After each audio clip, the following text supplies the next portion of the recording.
नहीं नहीं नहीं, वो नहीं है, दूसरी कहानी है। उस कहानी का नाम है एक डॉगी होता है, एक डॉगी मतलब कि एक कुत्ता और एक मांस का टुकड़ा। कहानी का नाम है एक कुत्ता और मांस का टुकड़ा। ठीक है, तो ये कहानी का नाम है। तो मैं आपको आज ये कहानी सुनाऊंगी, ध्यान से सुनना, फिर मैं आपसे पूछूंगी। ठीक है, तो चलो देखिए, मैं सुना रही, ध्यान से सुनना। पहले मैं जो कहानी है उसका नाम लिखती हूँ ना। कहानी जो कहानी है, कहानी है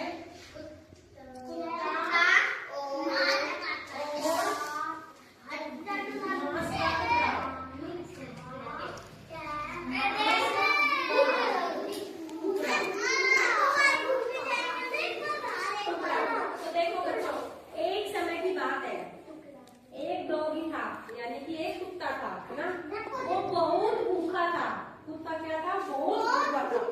उसे बहुत जोर से भूख लग रही थी। आप इधर ध्यान दो। उस कुत्ते को बहुत जोर से भूख लग रही थी, तो भूख के मारे इधर उधर भटक रहा था। तो बड़ी मुश्किल से बहुत देर बाद उसे जंगल में मांस का टुकड़ा मिला।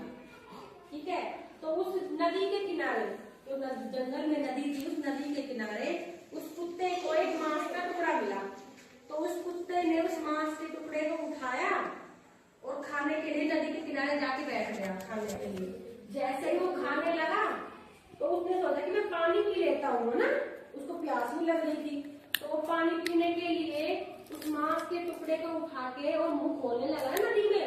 तो जैसे ही नदी में मुंह खोलने लगा तो उस कुत्ते को अपनी परछाई दिखी। पानी में परछाई दिखती है ना, अपनी फोटो दिखती है ना पानी में। तो उस कुत्ते को भी खुद की फोटो दिखी, मांस का टुकड़ा मुंह में लेते हुए, ऐसी दूसरी फोटो दिखी। तो वो कुत्ता सोचा कि इस नदी के पानी में तो दूसरा डॉगी हो है। उस कुत्ते को नहीं पता ना कि मैं ही हूँ। वो सोचा कि ये दूसरा डॉगी हो है, ऐसा ही उसके मुंह में भी मांस का टुकड़ा है, उसके पास भी मांस का टुकड़ा है, तो क्यों ना मैं अपना तो बाद में खा लूंगी, पहले इसका छीन लूं, है ना। तो कुत्ता जैसे ही मुंह खोल के उसको भौंकने लगा ना, तो भौंकने लगा तो भौ करने के लिए मुंह खोला, तो उस कुत्ते के मुंह से मांस का टुकड़ा नदी में गिर गया। नदी में गिर गया तो नदी में गिर गया तो वो पानी में चला गया नीचे, तो उसके हाथ से चला गया वो मांस का टुकड़ा। तो अब उस कुत्ते को लालच था, उस कुत्ते को लालच आ गया था, इस वजह से उसने अपना मांस का टुकड़ा भी